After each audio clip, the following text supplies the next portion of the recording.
আপনি আমি যেদিন মারা যাব মসজিদের মাইকে যেদিন এলান জারি হবে এই গ্রামের অমুক ব্যক্তি বেঁচে নাই, ইন্না লিল্লাহি ওয়া ইন্না ইলাইহি রাজিউন। এ বাজান গো আমার, আপনার আমার মৃত্যুর সংবাদ শোনার পরে স্ত্রী কেঁদে বলবে আমার স্বামী নাই, ছেলেটা কেঁদে বলবে বাবা নাই, মেয়েটা কেঁদে বলবে বাবা নাই, পিতামাতা বেঁচে থাকলে বলবে কলিজার ধনটা হারাইলাম। আপনার আমার মৃত্যুর সংবাদ শোনার পরে পাড়া প্রতিবেশী বন্ধু বান্ধব আত্মীয় স্বজন সবাই ছুটে আসবে। কোটি টাকা দিয়ে দামি বিল্ডিং বানাইছেন বাজান, ওই দামি বিল্ডিং এ আপনার জীবনের শেষ গোসলটা হবে না। লক্ষ টাকার টাইলস দিয়া কি সুন্দর করে গোসলখানাটা বানাইছেন, ওইখানে আপনার জীবনের শেষ গোসলটা হবে না। ওই দামি বিল্ডিং থেকে নামাইয়া চকির উপরে শোয়াইয়া দেখে রঙিন পোশাক খুইলা সাদা কাপড়ে চকলেটের মতো মোড়াইয়া জনমের মতো সাজাইয়া মসজিদের কাটিয়াতে তুইলা, এ যুবক তুমি মসজিদে না যাও কিন্তু মসজিদের খাটিয়াটা মসজিদের পালকিখানা একদিন তোর বাড়িতে ঠিকই আসবে। ওই মসজিদের খাটিয়াতে তুইলা চারজন বরযাত্রী ধইরা এক পা দুপা করে আপনাকে আমাকে কবরস্থানে নিয়ে যাবে। তিনজন মানুষ কবরে লাশটা রাখার জন্য নামবে, লাশটা কেবলামুখী কইরা মনে হবে এরা আমার সাথী হবে, কিন্তু না, লাশটা কেবলামুখী করে একে একে সবাই উঠে আসবে। এরপরে বাঁশের বিছানা বিছায়া দেবে, এরপরে চাটাই পেরে দেবে, তারপরে দেবে মাটির চাপ, কবরটা হয়ে যাবে ঘর অন্ধকার। এরপরে সবাই কবরে মাটি দিয়ে চলে আসবে। কবরে থাকা ব্যক্তি ওদের পায়ের আওয়াজ শুনতে পাইবে, চিৎকার মেরে ডেকে বলবে একা রাইকা যাইও না, একা রাইকা যাইও না। কবরে থাকা ব্যক্তির চিৎকারে দুনিয়ার কেউ শুনতে পাবে না। আমার নবী বলেন যে কবরে চলে গেল তার চাইতে অসহায় আর কেউ নাই। আল্লাহ রাসূল বলেছেন ক্বালা রাসূলুল্লাহি সাল্লাল্লাহু আলাইহি ওয়াসাল্লাম ইন্নামাল কুবুরু রাউযাতুম মিন রিয়াদিল জান্নাহ আও হুফরাতুম মিন হুফারিন নার, রাওয়াহু তিরমিজি। আমার রাসূল বলেন যে ব্যক্তির আমল ভালো মৃত্যুর সঙ্গে সঙ্গে আল্লাহ তাআলা তার কবরটাকে জান্নাতের বাগান বানায়া দিবেন, বলেন সুবহানাল্লাহ। আর যে ব্যক্তির আমল খারাপ আও হুফরাতুম মিন হুফারিন নার, আমার রাসূল বলেন সেই ব্যক্তির কবরটা হয়ে যাবে জাহান্নামের আগুনের গর্ত। একবার যদি কারো কবর জাহান্নামের আগুনের গর্ত হয়ে যায় আর কিন্তু বাঁচার কোনো উপায় নাই। একবার যদি কারো দেহে জাহান্নামের আগুন লেগে যায় মনে হয় কলিজাটা পুরে ছাই হয়ে যাবে বাজান। ওই কবরে থাকা অন্ধ ফেরেশতা চোখে দেখে না, কানে শোনে না, হাতুড়ি দিয়ে আঘাত করবে, মাথাটা চূর্ণ বিচূর্ণ হয়ে যাবে। কবরে থাকা বিষাক্ত সাপ সবল মারলে পা থেকে মাথা পর্যন্ত বিষের যন্ত্রণা, দেহটা চলে যাবে, আগুন নেওয়া যাবে। ওই কবরের ডানের মাটি বামে চলে যাবে, বামের মাটি ডানে চলে যাবে। এমন জোরে সাপ দেবে বাজার, এক পাজরের হার অন্য পাজরে ঢুকে যাবে। ওই কবরে কিন্তু জায়গা ভালো না, এক পাজরের হার অন্য পাজরে ঢুকে যাবে। আহাজারি করে চিৎকার করবে, বলবে আল্লাহ আর একটা বার দুনিয়াতে পাঠাও, কিন্তু দুনিয়াতে দ্বিতীয়বার আসার কোনো সুযোগ। নবীর প্রিয় সাহাবী হযরত ওসমান রাদিয়াল্লাহু তাআলা আনহু জান্নাতের সার্টিফিকেট প্রাপ্ত সাহাবী, এরপরে কবর দেখে অঝরে কান্না করতেন। মাঝে মাঝে হযরত ওসমান কবরস্থানে অজ্ঞান হয়ে পড়ে যাইতেন। সাহাবীরা বলে ভাই ওসমান আপনি কবর দেখে এত কান্না কেন করেন? হযরত ওসমান বলে কবর হলো প্রত্যেকটা মানুষের প্রথম মঞ্জিল, প্রথম ঘাঁটি, প্রথম স্টেশন। এই কবরে 3টা প্রশ্ন করা হবে, যে সঠিক উত্তর দিতে পারবে তার মিজান ফুলসিরাতে কোনো টেনশন নাই, কিন্তু যে উত্তর দিতে পারবে না তার চাইতে বড় বিপদে আর কেউ থাকবে না, তার বড় বিপদ হয়ে যাবে। আবার ভাইরা ওই কবরের ভিতরে আপনাকে আমাকে 3টা প্রশ্ন করা হবে। 1 নাম্বার প্রশ্ন, মার রব্বুকা, তোমার রব কে?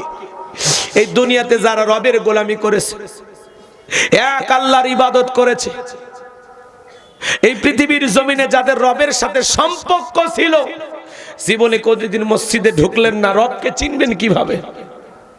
5 ওয়াক্ত আযান হয়, আপনি দুনিয়ার ব্যস্ত, আপনি দুনিয়া নিয়ে ব্যস্ত, আযান হয়, আপনি মসজিদে যাইতে পারেন না।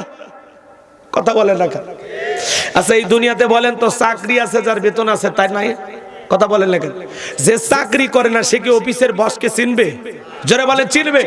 তো আপনি জীবনে কোনোদিন রবের পথেই চললেন না, রবের আদেশই মানলেন না, রবের হুকুমই মানলেন না, তো রবকে চিনবেন কিভাবে? আমাদের বসকে আল্লাহ। কথা বলেন না ভাই? এই দুনিয়াতে আল্লাহ আমাদেরকে কেন পাঠাইছে প্রশ্ন করলে উত্তর আসবে না। আল্লাহ কি বলেন, ওমা খলাকতুল জিন্না ওয়াল ইনসা ইল্লা লিয়াবুদুন, আমি মানব জাতি আর জিন জাতিকে সৃষ্টি করেছি শুধুমাত্র কেবলমাত্র আমি আল্লাহর দাসত্ব আর গোলামি করার জন্য। আমরা এই দুনিয়ার জমিনে আসছি আল্লাহর গোলামি করার জন্য। কথা বলেন, আমরা কার গোলাম? এই যে পৃথিবীর জমিনে আল্লাহর গোলামি করব, এর বিনিময়ে আল্লাহ তাআলা এই গোলামির বেতন হিসাবে আপনাকে আমাকে দেবেন জান্নাত। সুবহানাল্লাহ। এই এদিক খেয়াল করেন, শুধু কি বেতন পাইলেই হবে? বোনাস লাগবে না। জান্নাতীদের বোনাস হলো দিদারে ইলাহি, আল্লাহ তাআলার সাক্ষাৎ। আল্লাহ তাআলা জান্নাতীদের সাথে তার ৭০,০০০ নূরের পর্দা ভেদ করে আকাশের পূর্ণিমার চাঁদ দেখতে যেরকম মানুষের কোনো সমস্যা হয় না, প্রত্যেকটা জান্নাতি আল্লাহকে তেমনি ভাবে দেখবে, কোনো সমস্যা হবে না। বলেন সুবহানাল্লাহ। যে আল্লাহ আমাদেরকে সৃষ্টি করেছে সে আল্লাহরে দেখার স্বাদ জাগে না? হ্যাঁ, এর চাইতে বড় আকাঙ্ক্ষার কিছু আছে? একজন ইমানদারের আল্লাহকে দেখার সাক্ষাতের চাইতে বড় কোনো আকাঙ্ক্ষা থাকতে, মনে রাখবেন এই পৃথিবীতে যত মানুষই দেখেন কেউ কিন্তু আপন না, কোনো না কোনো স্বার্থের কারণে মানুষ ভালোবাসে। প্রত্যেকটা মুমিনের একমাত্র আপন আল্লাহ। একমাত্র আপন কে? একমাত্র আপন কে? কষ্ট হচ্ছে আপনাদের? আমার ভাইরা দিল দিয়ে কথাগুলো বুঝবেন, দিল দিয়া। এই পৃথিবীর জমিনে সবাই ভালোবাসে কোনো না কোনো স্বার্থের কারণে, কিন্তু আল্লাহ বান্দাকে ভালোবাসে, তার মধ্যে কোনো স্বার্থ আছে নাকি? তার কোনো কিছুর অভাব আছে? আল্লাহ এই পৃথিবীর জমিনে আপনাকে আমাকে পাঠাইছেন তার গোলামি করার জন্য। আর একটা দায়িত্ব দিয়েছেন, খলিফা বানাইছেন, প্রতিনিধি বানাইছেন। আমরা আল্লাহর পাঠানো প্রতিনিধি। কথা বলেন না কেন? এই দুনিয়াতে আসছি আমরা প্রতিনিধি করার জন্য, আমরা আল্লাহর খলিফা। যেরকম মসজিদ আবাদ করব, মাদ্রাসা আবাদ করব, তাবলিগ করব, দ্বীনি দাওয়াত দেব, কোরআন হাদিসের মাহফিল করব, পাশাপাশি ইউনিয়নের চেয়ারম্যান হওয়া লাগবে, উপজেলার চেয়ারম্যান হওয়া লাগবে, এমপি হওয়া লাগবে, কোরআনকে সংসদে কায়েম করা লাগবে। খালি মসজিদের ইমামতির মধ্যেই সীমাবদ্ধ থাকলে হবে না, পুরো ইউনিয়নের ইমামতি করা লাগবে। কথা বলেন, রাষ্ট্রের ইমাম হওয়া লাগবে। কথা বলেন। জি, একটু অপেক্ষা করেন, পরে বলতেছি। খারাপ লাগতেছে নাকি আপনাদের? তাহলে বাজান, ওই কবরের ভিতরে ১ নাম্বার প্রশ্ন করা হবে, মার রব্বুকা। এই দুনিয়াতে যারা রবের গোলামি করেছে, এক আল্লাহর ইবাদত করেছে, যারা নিয়মিত ৫ ওয়াক্ত সালাত আদায় করেছে, যারা হলো মুমিন মুত্তাকি আল্লাহর নেককার বান্দা, তাদেরকে যখন প্রশ্ন করা হবে মার রব্বুকা, ওই নেককার মুমিন মুত্তাকি খাঁটি মুসলিম জবাব দিয়ে বলবে রব্বি আল্লাহ, রব্বি আল্লাহ, আমার রব আমার আল্লাহ। আল্লাহু আকবার বলে।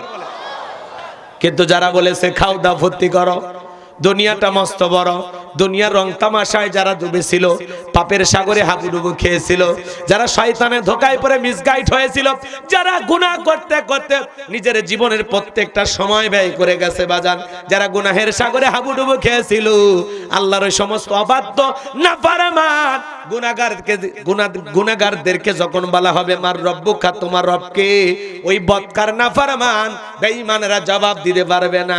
তারা ফেল ফেল করে তাকিয়ে থাকবে।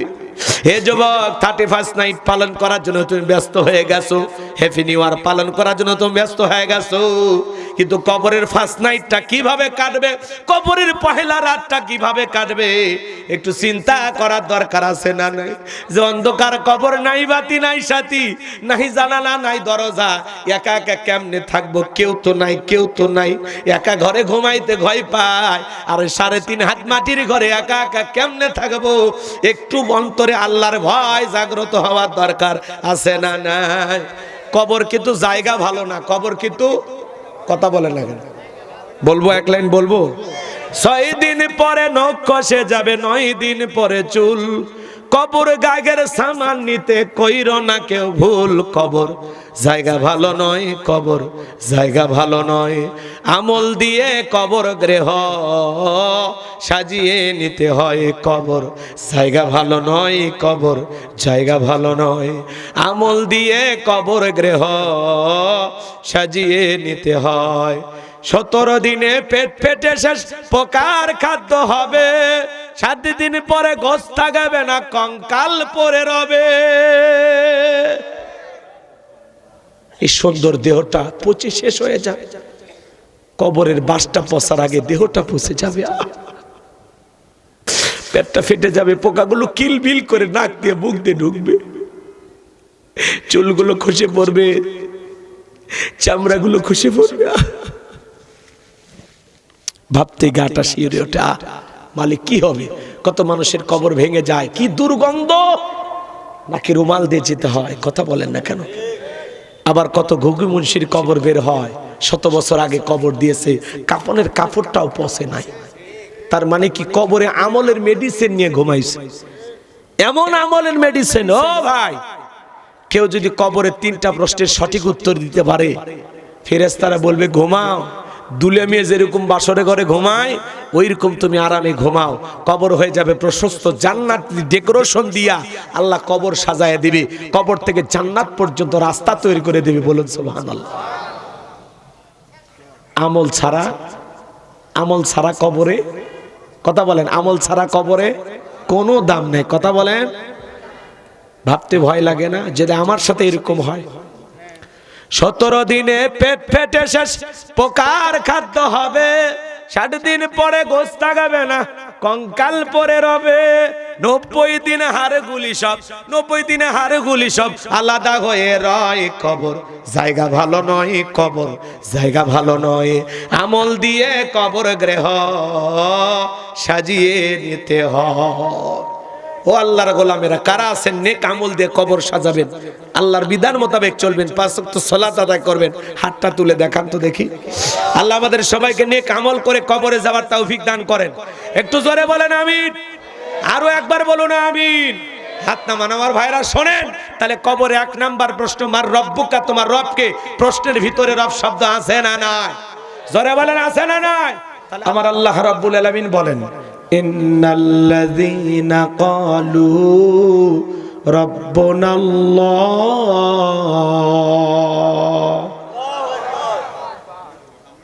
ইন্নাল্লাযীনা ক্বালু রাব্বুনাল্লাহু সুম্মা ইসতাকামু তাতানাজ্জালু আলাইহিমুল মালাইকাতু আল্লা তাখাফু ওয়ালা তাহজানু ওয়া আবশিরু বিল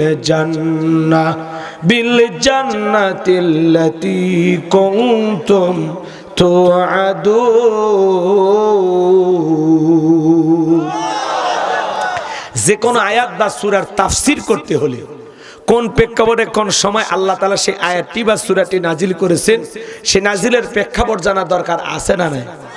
আরবিতে বলা হয় শানি নজুল। যদি শানি নজুল আলোচনা করা হয় তাহলে তাফসীর বুঝতে সহজ হয়। আমি যদি শানি নজুলে আলোচনা করি তা 2 ঘন্টা লাগবে, এত লম্বা, কিন্তু সময় আপনাদেরকে এত কষ্ট দেওয়া ঠিক হবে না। এজন্য সংক্ষিপ্ত, যেটুকু না বললেই নয়। রাসূল আকরাম বলুন সাল্লাল্লাহু আলাইহি ওয়াসাল্লাম যখন তার প্রিয় 2 জন মানুষকে হারাইলেন, আম্মা জান খাদিজাতুল কুবরা রাদিয়াল্লাহু তাআলা আনহা এবং চাচা আবু তালিব, এই 2 জন মানুষ খুব কাছের মানুষ, মারা গেছেন মাত্র 3 দিনের ব্যবধানে। কয় দিনের কথা কি বুঝাইতে পারলাম? এই 3 দিনের ব্যবধানে আপন 2 জন মানুষকে হারিয়ে রাসূল আকরাম সাল্লাল্লাহু আলাইহি সাল্লাম ব্যথিত হৃদয় নিয়ে চলে গেলেন তায়েফে। আমার ভাইয়েরা, নবীজি তায়েফে কালেমার দাওয়াত দিতে গেলেন। তায়েফের মানুষেরা নবীজির দাওয়াত গ্রহণ না করে নবীজির জান্নাতি শরীর মোবারকে বৃষ্টির মতো পাথর নিক্ষেপ করলেন। পাথরের আঘাতে নবীজি অজ্ঞান হয়ে জমিনের উপরে পড়ে গেলেন, নবীর হুঁশ নাই। নবীর প্রিয় সাহাবী যায়েদ বিন হারেসা বলেন, আমি অনেক কষ্টে নবীর শরীর থেকে পাথরগুলো সরায় ফেললাম।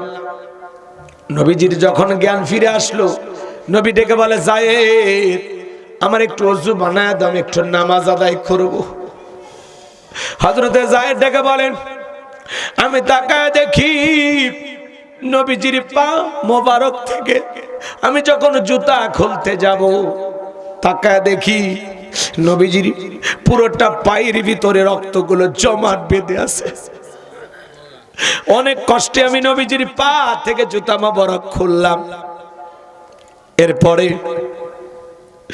নবীজি যখন নামাজ আদায় করলেন, আসমান থেকে জিবরাইল আসলেন, ডেকে বলে, নবী আপনি শুধু একবার অর্ডার দেন, যেই তাইফের যুবকের আপনাকে পাথর নিক্ষেপ করেছে, পাহাড় চাপা দিয়ে আজকে তাদেরকে শেষ করে দেওয়া হবে। আমার নবী বলে, জিবরাইল ওরা না চিনে আমাকে পাথর মেরেছে, আজকে যদি তাইফের মানুষকে তুমি পাহাড় চাপা দিয়ে ধ্বংস করে দাও, আমি নবী কার কাছে কালেমার দাওয়াত পৌঁছাইব? আমি তাইফের মানুষদেরকে মাফ করে দিলাম, ও জিবরাইল আমার আল্লাহকে বলে দাও, আমার আল্লাহ জানো তাইফের মানুষদেরকে মাফ করে দে। নবীজি ব্যথিত হৃদয় নিয়ে চলে আসলেন মক্কায়। আসমান থেকে 19 দিন পর্যন্ত জিবরাইল আসে না, নতুন কোন আয়াত নাজিল হয় না, নতুন কোন সূরা নাজিল হয় না। কাফেররা সমালোচনা শুরু করে দিল, ও নবীর সাহাবীরা কি ব্যাপার, তোমাদের নবী তো নতুন কোন আয়াত বা সূরা পাঠ করে শোনায় না, নাকি তার উপরে যে জিন ভর করেছিল সেই জিনটা বিদায় নিয়েছে? জোরে কন নাউজুবিল্লাহ। দেখে বলে, নবীর সাহাবীরা কি ব্যাপার, তোমাদের নবী তো নতুন কোন আয়াত বা সূরা পাঠ করে আমাদেরকে শোনায় না, নাকি তার আল্লাহ তাকে ভুলে গেছেন? জোরে কন নাউজুবিল্লাহ। এইভাবে যখন কাফেররা সমালোচনা করে শুরু করে দিল, সাহাবায়ে কেরাম মনে মনে কষ্ট পায়, কিন্তু কারো কাছে কষ্টের কথাগুলো বলে না। আল্লাহ তাআলা 19 দিন পরে জিবরাইলের মাধ্যমে এই পাওয়ারফুল আয়াতে কারিমগুলো নাজিল করলেন। বলুন আল্লাহু আকবার। আমার আল্লাহ রাব্বুল আলামিন বলেন, ইন্নাল্লাযীনা ক্বালু রাব্বুনাল্লাহ। 19 দিন পরে আল্লাহ তাআলা জিবরাইলের মাধ্যমে রাসূলের কাছে আয়াতে কারিমাগুলো নাজিল করলেন। আল্লাহু আকবার বলেন। কি পাওয়ারফুল আয়াতে কারিমা শুনবেন না? আল্লাহ রাব্বুল আলামিন বলেন, ইন্নাল্লাযীনা ক্বালু রাব্বুনাল্লাহ। আমার আল্লাহ রাব্বুল আলামিন বলেন, ইন্নাল্লাযীনা ক্বালু রাব্বুনাল্লাহ, নিশ্চয় যারা বলে আমাদের রব আল্লাহ, সুম্মাস্তাকামু, এই কথার উপরে যারা ইস্তেকামাত থাকে, অবিচল অটল থাকে, তাতানাজ্জালু আলাইহিমুল মালাইকা, আসমান থেকে তাদের উপরে ফেরেশতা নাজিল হয়। ফেরেশতা নাজিল হয় 3 সময়। ফেরেশতা এসে বলে, আল্লাহ তাখাফু, ভয় পেও না, ওয়ালা তাহজানু, চিন্তা করো না, ওয়া আবশিরু বিল জান্নাতিল্লাতি কুনতুম তুআদুন। ফেরেশতা এসে বলে, তোমাদেরকে যে জান্নাতের প্রতিশ্রুতি দেওয়া হয়েছে, সেই জান্নাত পেয়ে তোমরা আনন্দিত হও, সেই জান্নাত তোমরা গ্রহণ করো। চিৎকার মেরে বলুন সুবহানাল্লাহ। এটা হলো আয়াতের সরল অনুবাদ। এবার চলেন আমরা তাফসিরে যাই। কষ্ট হচ্ছে? আল্লাহ বলেন, ইন্নাল্লাযীনা ক্বালু রাব্বুনাল্লাহ, নিশ্চয়ই যারা বলে আমাদের রব আল্লাহ, সুম্মাস্তাকামু, এই কথার উপরে যারা ইস্তেকামাত থাকে, দৃঢ় থাকে, মজবুত থাকে, যারা বলবে আল্লাহ আমার রব, আমি রবের গোলাম।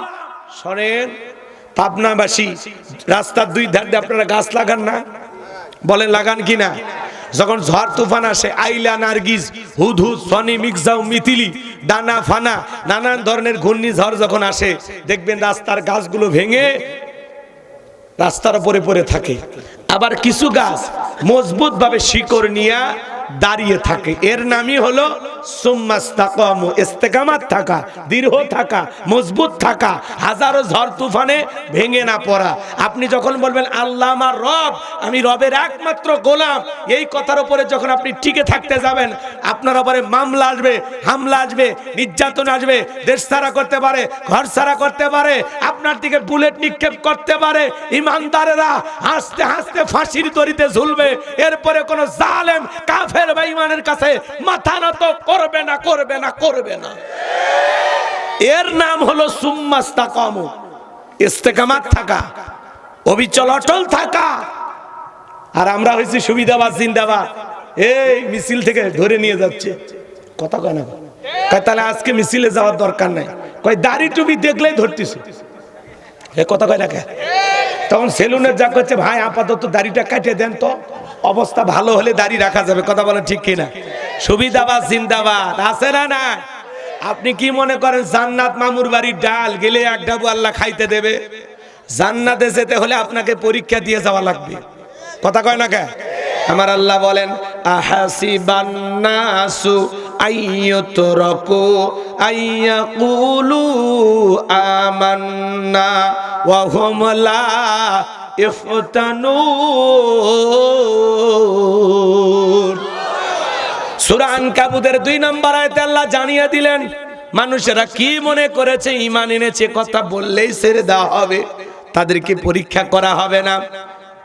আমাদের পূর্ববর্তী যারা পৃথিবীর জমিনে এসেছেন উম্মত নবী রাসূলেরা, আল্লাহ তাআলা তাদেরকে পরীক্ষা করেছেন। লোহার করাত দিয়ে তাদেরকে চিরে 2 টুকরো করা হয়েছে। লোহার চিরুনি দিয়া শরীর থেকে গোশতগুলো আশ্রয় আশ্রয় আলাদা করে ফেলে দেওয়া হয়েছে। এত জুলুম অত্যাচার করার পরেও তারা 1 ইঞ্চি ইসলাম থেকে সরে যায় না। এজন্য আল্লাহ বলেন আমি কি তোমাদেরকে পরীক্ষা করব না? আল্লাহ পরীক্ষা করে দেখবেন ঈমানের দাবিতে কারা হলো সত্যবাদী আর কারা হলো মিথ্যাবাদী। পরীক্ষা দিয়ে উত্তীর্ণ হয়ে আপনাকে জান্নাতে যেতে হবে।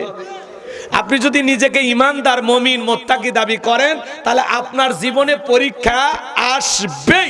কথা কইছে, বোঝা গেছে? টুপিওয়ালা দাড়িওয়ালা দেখে আপনাকে জঙ্গির মামলা দিতে পারে, আপনাকে সন্দেহ করতে পারে। আপনি একটু ভালো হয়ে চলবেন, ইবাদত বندگی করবেন, জালেম বেঈমানের আপনারা সহ্য করবে না। কথা বলে ঠিক কিনা?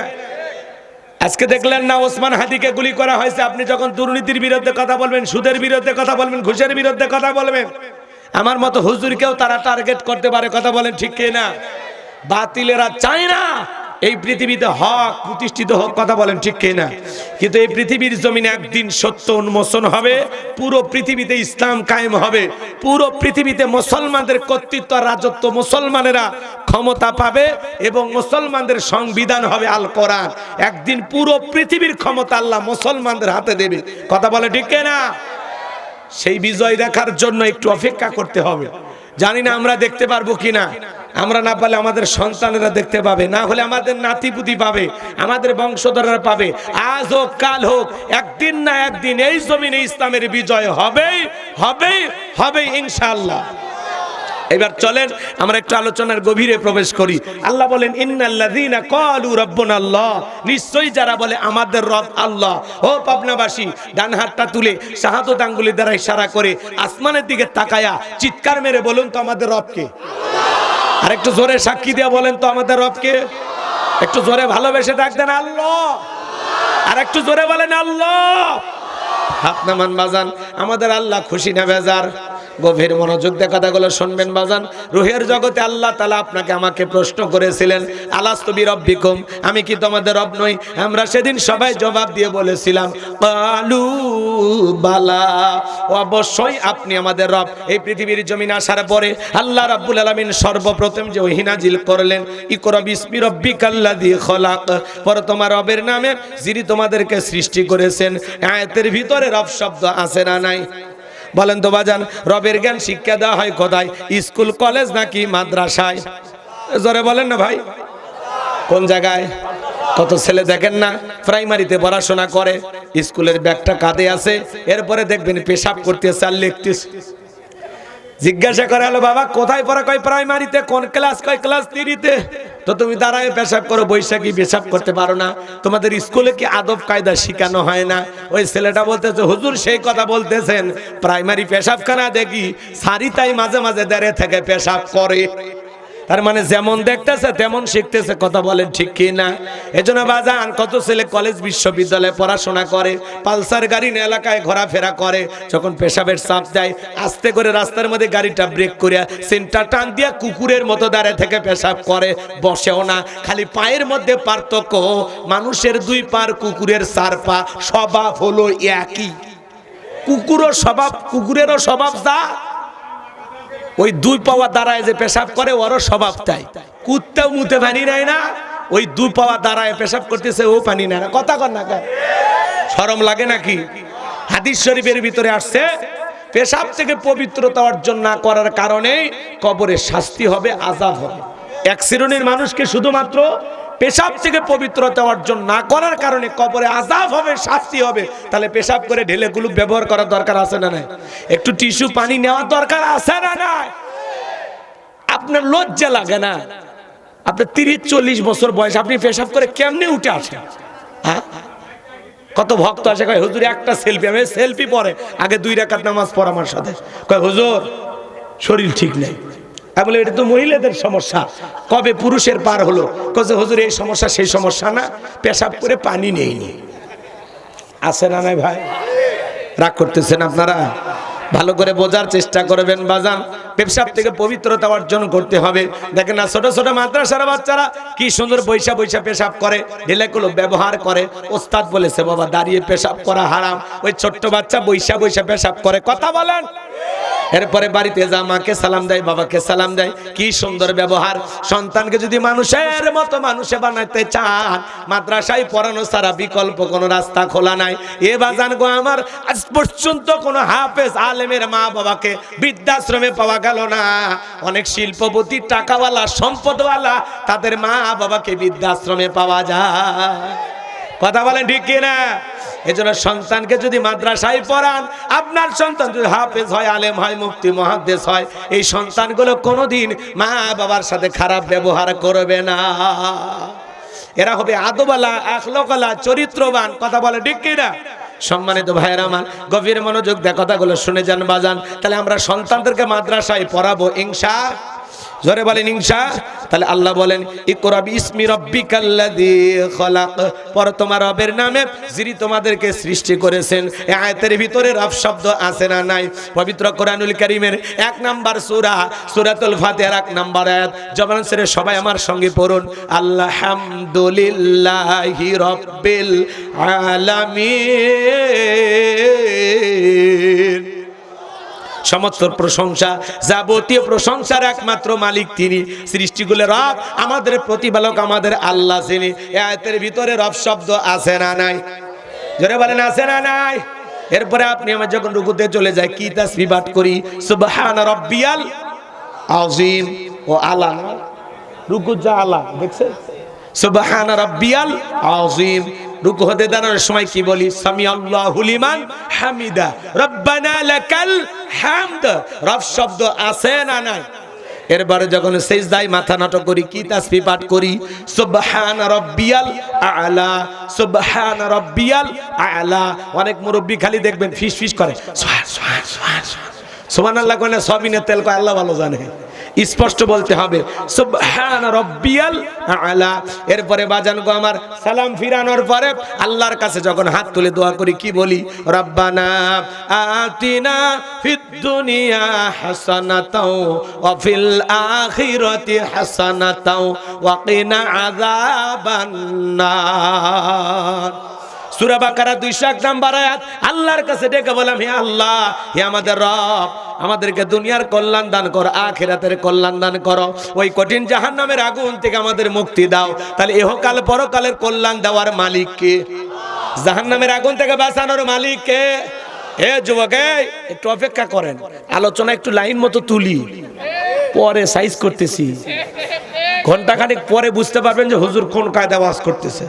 খালি আলটা বাঁধতে লিবেলেন কথা কর।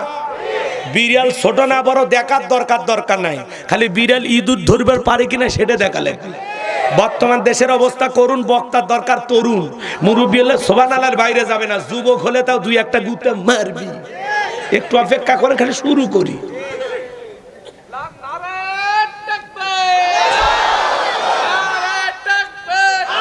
ঠিক আছে ঠিক আছে, তুমি পারো, তুমি কাঁপিয়ে দিছো।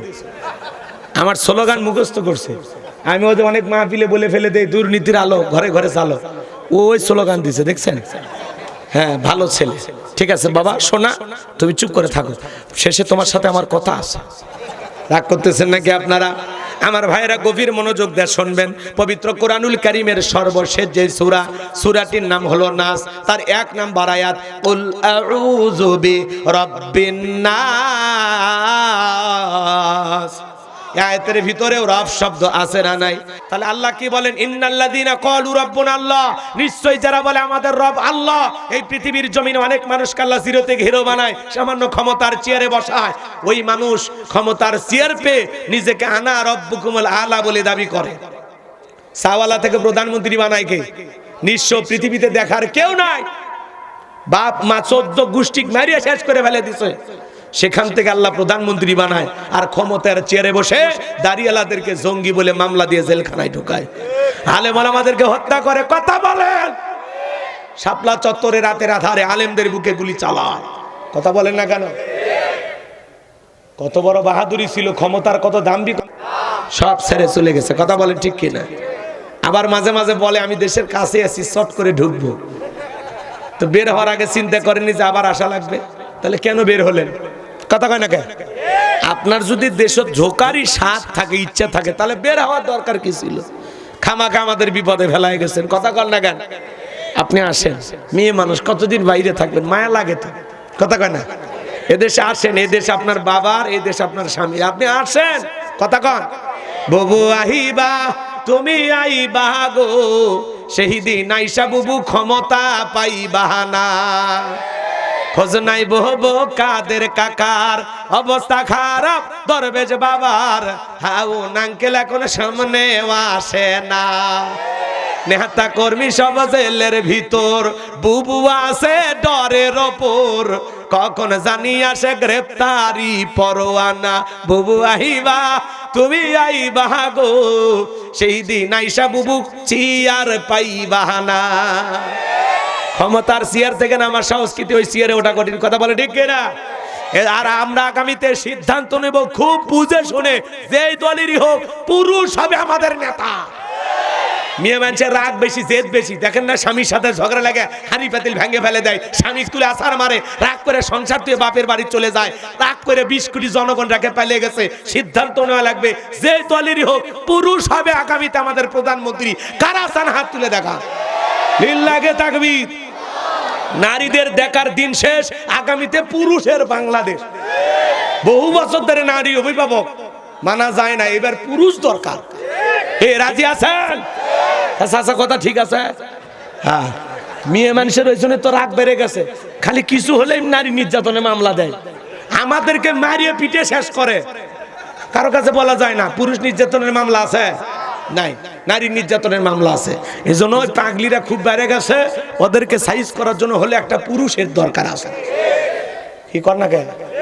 এই যে ইউনূস সরকার একটা দুর্বল পুরুষ, কি বয়স্ক মানুষ না, খুব বেশি ইয়া তা না।